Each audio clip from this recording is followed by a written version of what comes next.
शास्त्रकार महर्षि धर्महंस गणेश जी महाराजा के शिष्य इंद्रज गणेश जी महाराजा उपदेश कल्पावली ग्रंथ की रचना करते हुए श्रावक जीवन के 36 कर्तव्यों का वर्णन फरमाते हैं।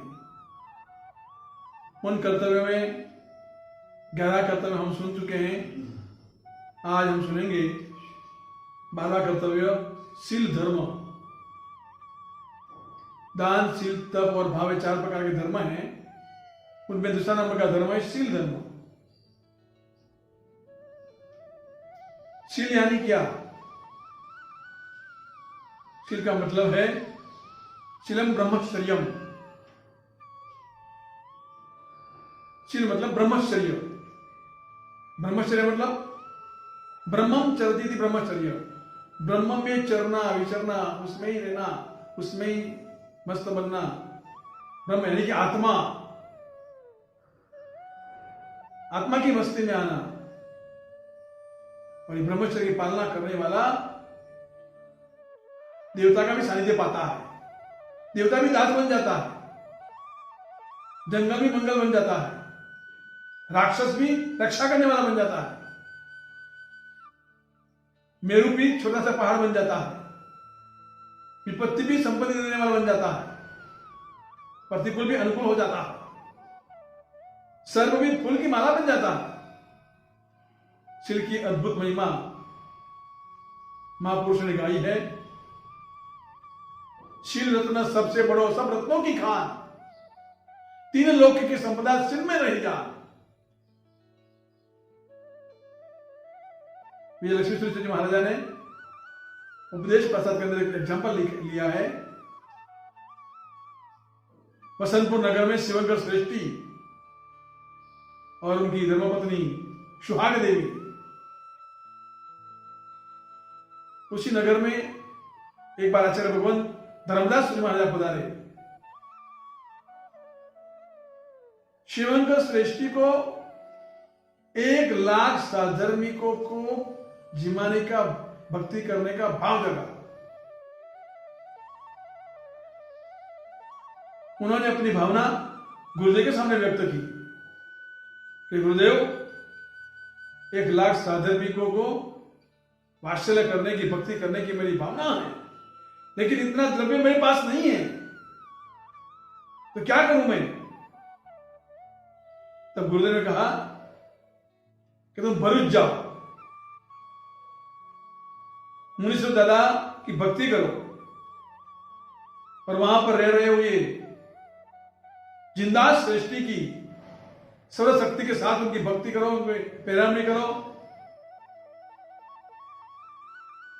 और उनकी भक्ति करने से, उनका वात्सल्य करने से आपको 1 लाख साधर्मिकों को जीवाने जितना पुण्य मिलेगा। शिवंकर श्रेष्ठी तो बड़ी प्रसन्न हो गए। चलो, मेरी भावना परिपूर्ण हो रही है। पहुंच गए भरूच और मुनीश्वर दादा के दर्शन करने के बाद जिंदा श्रेष्ठी के यहां पर पहुंच गए और उनकी उलट भाव से भोजन करवाया, उनको स्वामी भक्ति की, पैरावणी की, अलंकार आदि द्वारा भक्ति की। लेकिन उनको यह समझ में नहीं आया कि गुरुदेव ने इनकी भक्ति करने का क्यों कहा। तब उनको पता चला कि जिंदास सृष्टि ने जब छोटे थे, 7 साल की उम्र वाले थे, तब उन्होंने गुरुदेव के मुख से शीलोपदेश माला नाम का ग्रंथ का श्रवण किया था और शील की महिमा को जाना था, ब्रह्मचर्य के प्रभाव को समझा था। ये समझ करके, सुन करके उन्होंने उसी समय संकल्प लिया था, विग्रह लिया था एकांतर ब्रह्मचर्य का पालन करने का। एकांतर दिन छोड़ करके ब्रह्मचर्य का मैं पालन करूंगा, ऐसा अभिग्रह उन्होंने उस समय लिया। और उनका जिसके साथ शादी होती है उनको भी किसी गुरुदेव के संपर्क में आकर के शील की महिमा जानते हुए उन्होंने भी अभिग्रह धारण किया था।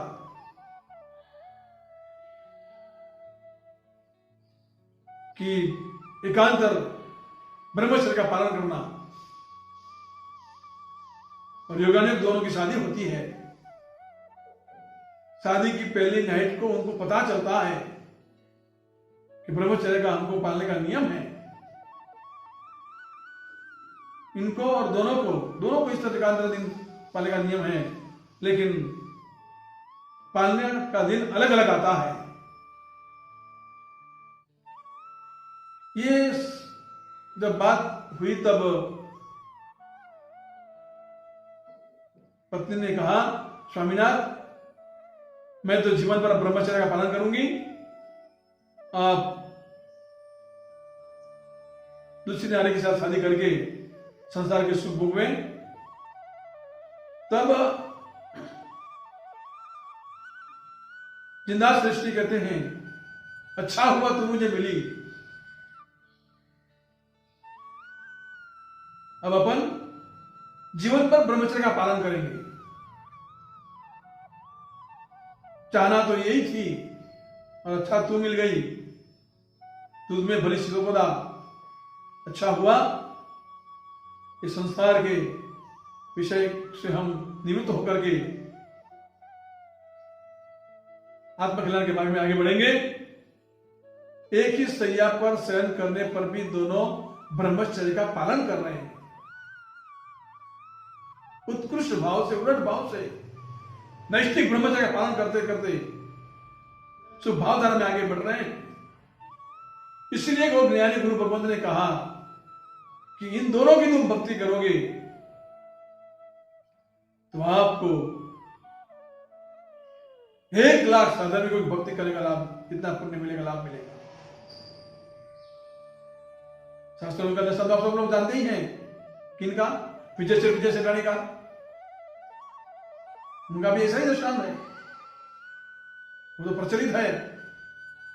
84,000 मुनियों की भक्ति करने का। 84,000 मुनियों एक साथ कहां इकट्ठा करना और उनकी भक्ति करना, निर्दोष आकर बैठना, उनके लिए से बनाया हुआ नहीं होना चाहिए।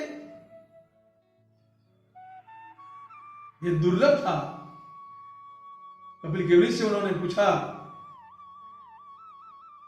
कि क्या करूं, क्या मेरी इच्छा पूरी नहीं होगी? 84,000 मुनियों की भक्ति करने का मेरा भाव है ना। तो उसके लिए भगवान ने भी यही ऐसा ही कहा था कि कच्छ जाओ, विजय सेठ और विजय सेठानी की भी भक्ति करो तो आपको 84,000 मुनियों को सुपाद दान देना जितना लाभ प्राप्त होगा। कहां हम संसार में पड़े हुए छह का के कुट्टे में रहे हुए हम संसारी जीव, और कहां छह का के पर उत्कृष्ट साधु जीवन जीने वाले, नित्याचार का पालन करने वाले, कहां मुनिराज। तो 84,000 मुनियों से भी एक अपेक्षा है, ब्रह्मचर्य का पालन करने वाले विजय सेठ विजय सेठानी की बात हमारे लिए जबरदस्त आदर्श रूप है। इनका जैसा भाव हमारे में भी आए, हम भी आजीवन ब्रह्मचर्य पालन नहीं कर पाए तो कम से कम जितना हो सके इस मैथुन निर्माण से हम हटके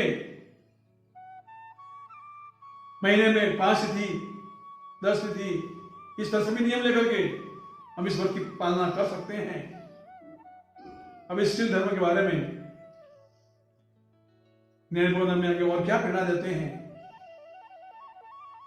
शील की और क्या महिमा है, और ब्रह्मचर्य की विराधना करने से कितना दोष लगता है, उस मन में ज्ञानी आगे क्या समझाते हैं वो अधिकार। अग्रे वर्तमान सभी गुरु भक्तों को मेरा धर्म लाभ।